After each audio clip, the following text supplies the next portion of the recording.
H-A-N-N-A-H, last name is Gleditsch, G-L-E-D-I-T-S-C-H. I'm a police officer with the Loveland Police Department, and I'm currently assigned to the Public Relations Office. In a moment, I'm going to introduce to you Chief Tim Duran, T-I-M, last name is D-O-R-A-N.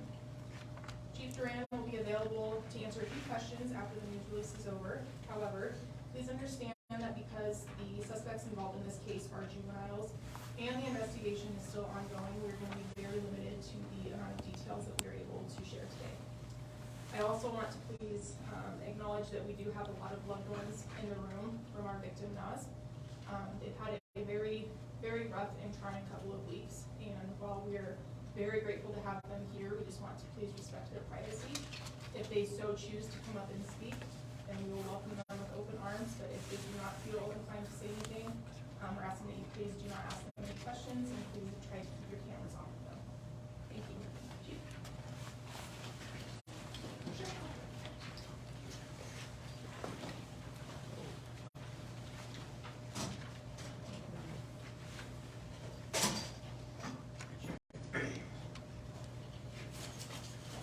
Good afternoon, everyone. I truly appreciate everyone being here. This is the second instance when I have been standing before you regarding this case, and the first time was to ask for your help, and the media team was extremely helpful in our journey in this investigation, so I'd just like to begin with saying thank you to all of you. I am, as you know, the Chief of Police for Loveland Police Department, and I'm joined here with the District Attorney, Gordon Loveland.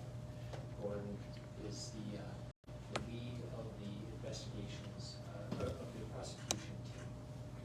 So the purpose of our meeting here today is to announce that we've arrested 2 additional subjects in the shooting that resulted in the brutal, senseless homicide of 18-year-old Nasir, or commonly known as Nas Graham, and also leaving a 16-year-old seriously injured. This brings the total arrests to 3. Throughout this investigation, I remained in contact with both impacted families, and I'm truly humbled by the poise and courage displayed by the family in dealing with this tragedy. All 3 of these young men are from the Greeley, Colorado area, and the charges are behind me on the screen, and they'll be provided to the in our press release. However, as to be expected, murder in the first degree tops the list. I'm incredibly proud of my investigative team and the DA's office, who work tirelessly to bring justice. The Loveland Police Department will not stand for this level of senseless violence in our community. I also want to thank our law enforcement partners, because we could never have done this alone. Specifically, the Greeley Police Department, the Larimer County Sheriff's Office, Fort Collins Police Services, the FBI, of course the DA's office, and the coroner's office. But most importantly, I want to thank the community. Their involvement helped us from day one and helped us bring these young men to justice. We collected well over 90 tips in this investigation, and it led to the arrests of these 3. Before I answer any of your questions, I'd like to turn the podium over to Okima Bassett and Corletta Hypen, who will speak briefly for the family. Okima, Corletta. Miss Bassett will join us. Thank you very much, and thank you very much to the family for allowing me to just speak on their behalf. I just wanted to, first of all, thank Chief Duran and the head detective, Clint, Ashley, the advocate, and the DA's office for just making this a priority. We just want to let you know, put a face to it, that Nas was not just some anybody. He was loved by his family, his friends, his coworkers, his school members, and his coaches. And we looked forward to just seeing him get married, have children, do what all teenagers do. And we are just saddened, broken, and we look forward to the conviction of these three criminals.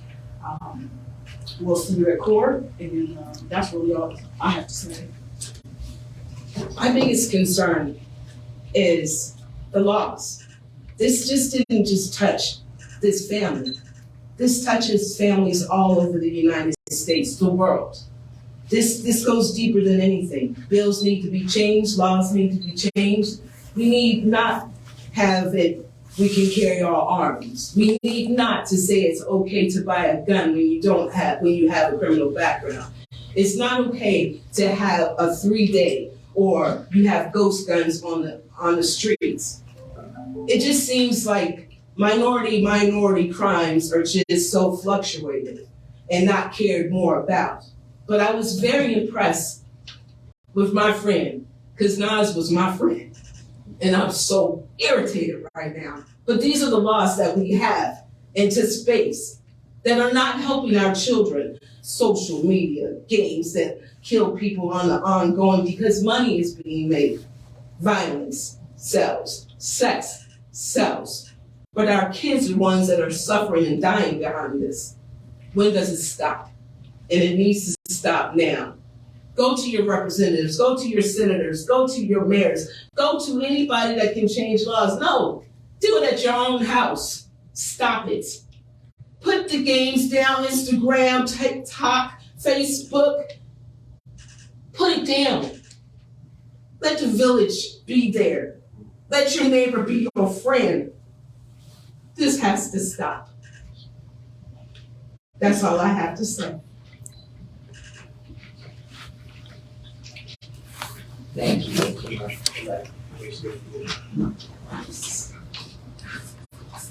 Gordon McLaughlin, Lamar County District Attorney.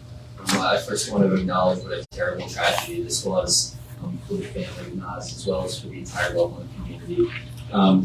This was a very complex investigation with a lot of threads to follow. I'm very proud of our team at the DA's office for working hard to follow those. I'm very grateful to Chief Duran and his team in the Loveland Police Department for really working around the clock in this investigation since this crime happened, and to ensure that we are here today and that our office can continue to pursue accountability on these cases.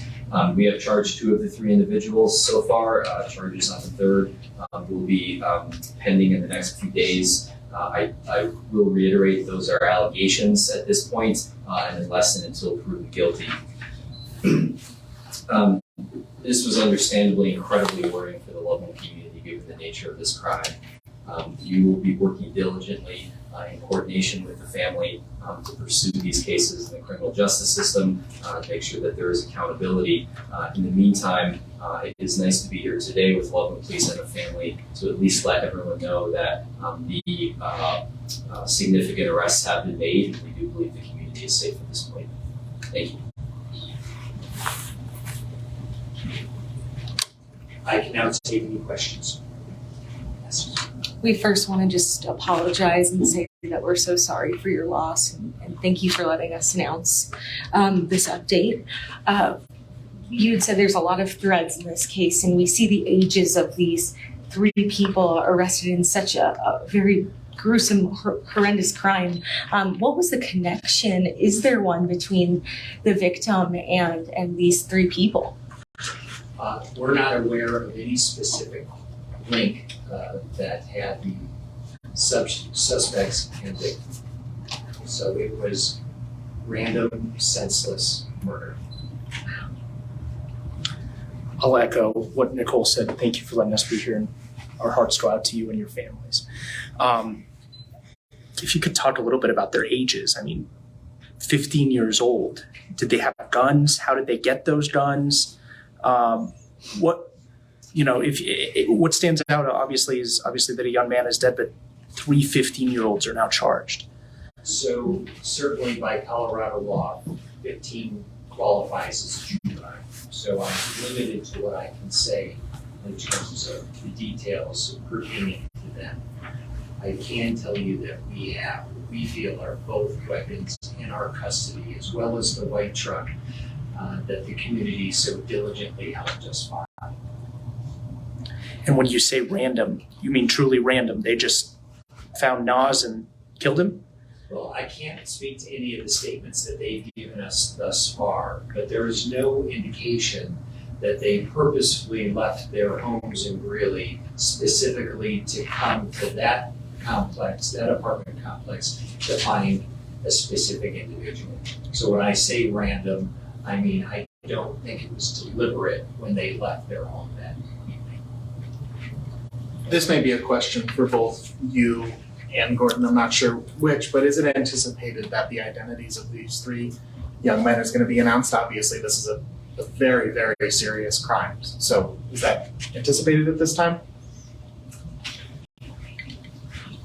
At this time, no. We're obviously still working through that process and how exactly those charges will play out. As the chief may have mentioned, the investigation is still ongoing. There's plenty left to do. And so we will evaluate the full facts and apply that to the law when that comes time to make those decisions. And I'm assuming that also will play into whether or not they're charged as adults or juveniles. That's correct. So at 15, they are ineligible to be directly filed into adult court. Whether we will look to transfer them, again, is one of those decisions we are going to evaluate based on the full facts of the case at the appropriate time.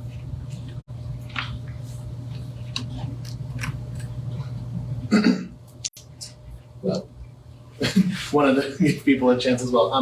Obviously, this horrible act ended in the death of Nas. I know that a lot of people were also questioning if there's any updates on the 16-year-old who was also injured in this incident. I know that information on that has not been as public while the investigation is ongoing. Does the department have an update on the 16-year-old status?